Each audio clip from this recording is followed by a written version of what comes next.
Hello students, पिछली class में हमने क्रिया की परिभाषा, भेद, उसके भेदों में सकर्मक क्रिया के भेद और उसकी परिभाषा हम पढ़ चुके हैं। अब आज मैं आपको अकर्मक क्रिया के बारे में बताऊंगी। अकर्मक यानी जिसमें कोई कर्म नहीं होता है। ऐसा वाक्य जिसमें कोई कर्म नहीं होता, सिर्फ कर्ता होता है और क्रिया होती है। इसलिए क्रिया का जो प्रभाव है, जो असर है, वो सीधा कर्ता पर पड़ता है, क्योंकि बीच में कर्म तो होता ही नहीं है। इसलिए क्रिया का सीधा प्रभाव कर्ता पर पड़ेगा। वो अकर्मक क्रिया है जिसमें कर्म नहीं होता। देखिए, जिस क्रिया के साथ कर्म नहीं होता है तथा क्रिया का फल सीधा कर्ता पर पड़ता है, कर्म होगा ही नहीं तो सीधा कर्ता पर जाएगा, उसे अकर्मक क्रिया कहते हैं। प्रकाश हंस रहा है, हंस रहा है क्रिया है और प्रकाश करता है। इसमें कोई कर्म है ही नहीं, इसलिए हंसने का सीधा प्रभाव प्रकाश पर पड़ रहा है। यह अकर्मक क्रिया की डेफिनेशन। अब अकर्मक क्रिया के भी भेद हैं, यानी दो प्रकार के, पूर्ण अकर्मक और अपूर्ण अकर्मक। पूर्ण यानी पूरी तरह से अकर्मक क्रिया और अपूर्ण अकर्मक यानी आधी अकर्मक क्रिया। देखिए, इस क्रिया के साथ वाक्य का अर्थ स्पष्ट करने के लिए कर्ता के अतिरिक्त किसी अन्य शब्द की आवश्यकता नहीं होती है। पूर्ण अकर्मक क्रिया में जो वाक्य होता है उसका अर्थ स्पष्ट करने के लिए, जानने के लिए जो कर्ता होता है, कर्ता, उसके अतिरिक्त किसी अन्य शब्द की आवश्यकता नहीं होती है। जैसे वह पढ़ रही है, यहाँ पे वह कर्ता है, पढ़ रही है क्रिया है। पक्षी उड़ रहा है, पक्षी करता है, उड़ रहा क्रिया है। तो इसमें किसी और शब्द की आवश्यकता नहीं है, अर्थ स्पष्ट हो रहा है वाक्यों का, आपको सीधे से और शब्द जोड़ने की आवश्यकता नहीं है। ये पूरी तरह से अकर्मक क्रिया है। अपूर्ण अकर्मक क्रिया, वाक्य को सार्थक यानी एकदम सही बनाने के लिए जिस क्रिया के साथ कर्ता के अतिरिक्त अन्य पूरक शब्दों की आवश्यकता पड़ती है। पूर्ण अकर्मक में पूरक शब्दों की आवश्यकता नहीं पड़ती और अपूर्ण अकर्मक में पूरक शब्दों की आवश्यकता पड़ती है, क्योंकि पूरक शब्द साथ में होंगे तभी हम वाक्य का अर्थ समझ पाएंगे और उस वाक्य को सार्थक बना पाएंगे। उसे अपूर्ण अकर्मक क्रिया कहते हैं। इसके बिना वाक्य का न तो अर्थ स्पष्ट हो पाता है और न भाव। जैसे वह बहुत है। अब वह बहुत है क्या है? वह तो हो गया कर्ता आपका, और बहुत है क्या है? वह बहुत विशेषण है, क्या है इसमें? और है क्रिया, बस। क्या है इस वाक्य में? चतुर शब्द क्रिया से पहले जोड़ने पर, ये क्रिया इसके पहले जोड़ने पर अर्थपूर्ण होता है। जैसे वह बहुत चतुर है, तो यहाँ पर चतुर पूरक शब्द हुआ है। चतुर पूरक शब्द लगाने पर ही वाक्य का अर्थ सही और सार्थक निकल रहा है हम, और ये अपूर्ण अकर्मक क्रिया हो जाए। सकर्मक तथा अकर्मक क्रियाओं की पहचान।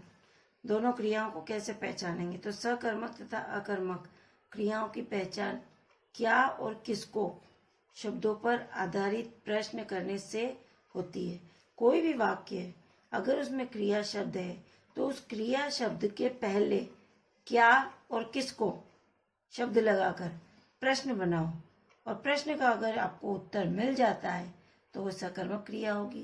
प्रश्न का उत्तर नहीं मिलता है तो वह अकर्मक क्रिया होगी। यदि इन शब्दों से बने प्रश्नों का उत्तर मिले तो क्रिया सकर्मक होती है, और उत्तर न मिले तो क्रिया अकर्मक होती है। जैसे प्रकाश हंस रहा है, तो हंस रहा क्रिया है। अब इसके पहले मैं क्या लगाती हूँ? तो प्रकाश क्या हंस रहा है, इसका उत्तर हमें क्या मिलेगा?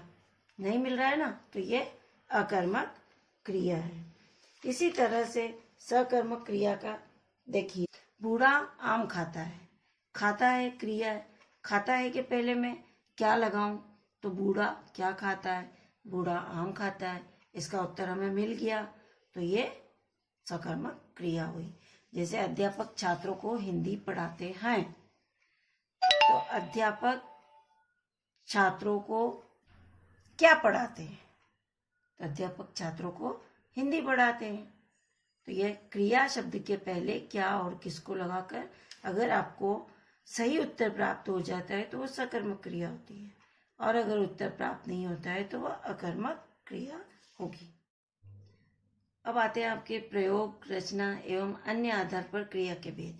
मुख्य तो वैसे सकर्मक और अकर्मक होते हैं। संयुक्त, इस आधार पर क्रिया के निम्नलिखित भेद है।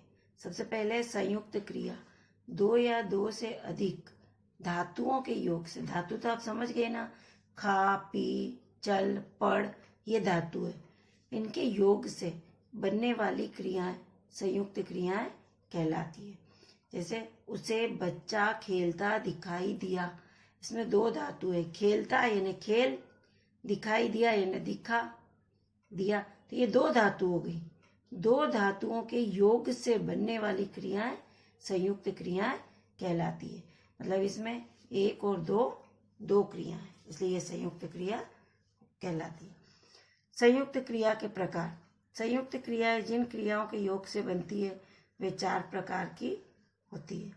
एक तो मुख्य क्रिया, संयुक्त क्रिया में एक क्रिया मुख्य होती है, वह कर्ता अथवा कर्म के व्यवहार पर दृष्टि रखती है। जैसे हम वहां खेला करते हैं, इसमें मुख्य क्रिया है खेलना और फिर करते हैं करना। तो संयुक्त क्रिया में एक क्रिया मुख्य होती है, वह कर्ता अथवा कर्म के व्यवहार पर, ये कर्ता इसके व्यवहार पर ध्यान रखती है। तो जो क्रिया पहले होती है वह मुख्य क्रिया होती है और बाद वाली सहायक क्रिया होती है। अब आता है आपका दूसरा सहायक क्रिया। सहायक क्रिया, काल का बोध कराने वाले क्रियाएं सहायक क्रिया कहलाती है। जैसे वह पढ़ लिया करता है, तो ये करता है यानी वो वर्तमान का बोध करा रहा है कि वो अभी पढ़ लिया करता है। अगर वो पढ़ लिया करते थे तो फिर वो भूतकाल का बोध कराते हैं। मतलब एक ही वाक्य में एक से अधिक क्रियाएं होती है तो उसमें पहली होने वाली क्रिया मुख्य क्रिया होती है और बाकी सहायक क्रिया होती है। संयुक्त क्रिया का थर्ड भेद संयोजी क्रिया, उसका मुख्य क्रिया पढ़ लिया हमने, सहायक क्रिया पढ़ लिया, और अब तीसरे नंबर पे संयोजी क्रिया।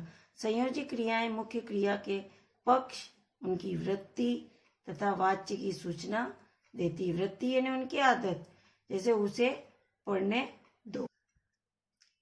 4 नंबर है रंजक क्रियाएं। रंजक क्रियाएं मुख्य क्रिया के अर्थ में नवीन विशेषता भर देती, मतलब नयापन ला देती है, जिससे वाक्य रुचिपूर्ण हो जाता है। इसलिए इसे रंजक क्रिया अर्थात रंगने वाली क्रिया कहते हैं, जो रंग जाती है उन शब्दों में। जैसे खिल क्रिया है और खिल उठना रंजक क्रिया है, तो इसमें नवीनता भर गई है, खिल खिलाना, मतलब ये नया शब्द तैयार हो गया जो रुचिपूर्ण, पढ़ने में मतलब अच्छा लगता है। उसके बाद आता है आपका रचना के आधार पर। यह संयुक्त क्रिया के आधार पर 4 भेद थे। अब रचना के आधार पर दूसरा भेद समापिका क्रिया, जो वाक्य को समाप्त करती है और वाक्य के अंत में आती है उसे समापिका क्रिया कहा जाता है।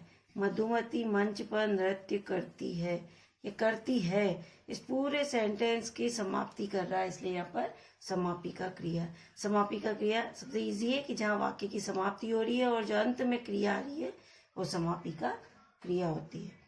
उसके बाद आता है असमापिका क्रिया, जो क्रिया वाक्य में विधेय के अंतर्गत न होकर अन्य स्थान पर प्रयुक्त होती है उसे असमापिका क्रिया कहा जाता है।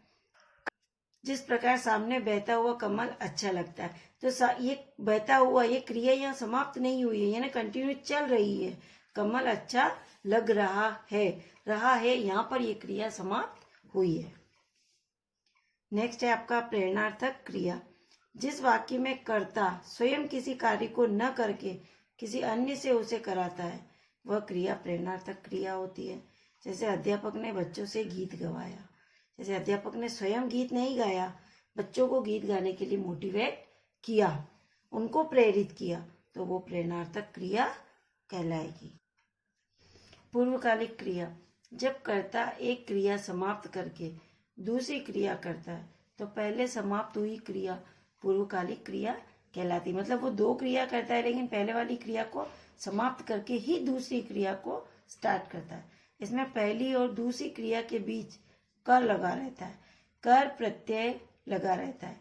वह स्नान कर भोजन करता है। तो सबसे पहले तो उसने स्नान करने का काम किया, उसके बाद वो भोजन करने गया है। तो हमेशा कर प्रत्यय लगाकर पूर्वकालिक क्रिया की पहचान की जाती है, हो सकती है। अब आता है तात्कालिक क्रिया।